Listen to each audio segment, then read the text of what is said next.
વડોદરા શહેરમાં મુસ્લિમ બિરાદરો દ્વારા આજે 10મા ચાંદે તાજિયાને વિસર્જન કરી ઠંડા કરવામાં આવી રહ્યા છે। ત્યારે આજરોજ બહુચરાજી મંદિરે ઇમામવાડાના તાજિયાને જુલુસ કાઢી પંચદ્રવ્યોના પાણીનો છંટકાવ કરી ઠંડા કરવામાં આવ્યા હતા। છેલ્લા 250 વર્ષથી ખાટકીવાડા ગૌસૈયા મસ્જિદ પાસે તાજિયાની સ્થાપના કરવામાં આવે છે। આ તાજિયા ઇમામવાડામાં ગુલાબજળનો છંટકાવ કરી પાછા મૂકી દેવાય છે અને પછી બીજા વર્ષે આ જ તાજિયા ફરીથી બેસાડવામાં આવે છે।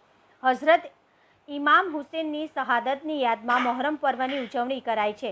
મુસ્લિમો માટે આ નવા વર્ષનો પર્વ શોકનો પર્વ છે। વડોદરા શહેરમાં મુસ્લિમ બિરાદરો તેમના ધાર્મિક પર્વ એવા મોહરમની ઉજવણી કર્યા બાદ આજરોજ 10મા ચાંદે શહેરમાં તાજિયાઓની સવારી કાઢવામાં આવી રહી છે, જેમાં શહેરના ઇમામવાડાના તાજિયાને પરંપરા અનુસાર પૌરાણિક બહુચરાજી મંદિરે ખોલવામાં આવ્યા છે।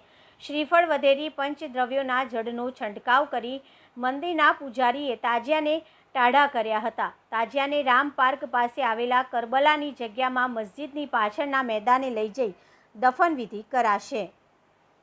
કારેલીબાગ સ્થિત આવેલ સુપ્રસિદ્ધ અને પૌરાણિક બહુચરાજી મંદિરના પૂજારી બિરેન રમેશચંદ્ર તમામને જણાવું છું કે આજે મોહરમનો પર્વ હોવાથી નાગરવાડા સ્થિત ઇમામવાડો જે છે ત્યાં આગળ આ તાજિયા બેસાડવામાં આવે છે અને પ્રતિવાર્ષિકની જેમ આ તાજિયાને બહુચરાજી મંદિર ખાતે લાવવામાં આવે છે। ત્યારબાદ આ તાજિયાનું બહુચરાજી મંદિરના પૂજારી દ્વારા પંચદ્રવ્યોથી વિસર્જન કરવામાં આવે છે। ત્યારબાદ આ તાજિયાને આજે રોડ સ્થિત ગુલિસ્તાન એપાર્ટમેન્ટ છે ત્યાં આગળ આ તાજિયાને દફનાવવામાં આવે છે।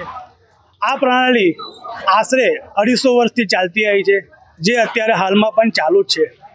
કદાચ વડોદરા કાં તો ગુજરાત કાં તો વિશ્વના આ એકમાત્ર એવા તાજિયા હશે કે જેનું વિસર્જન બહુચરાજી મંદિરના પૂજારી દ્વારા કરવામાં આવે છે। ત્યારબાદ આ તાજિયાને દફનાવવામાં આવે છે।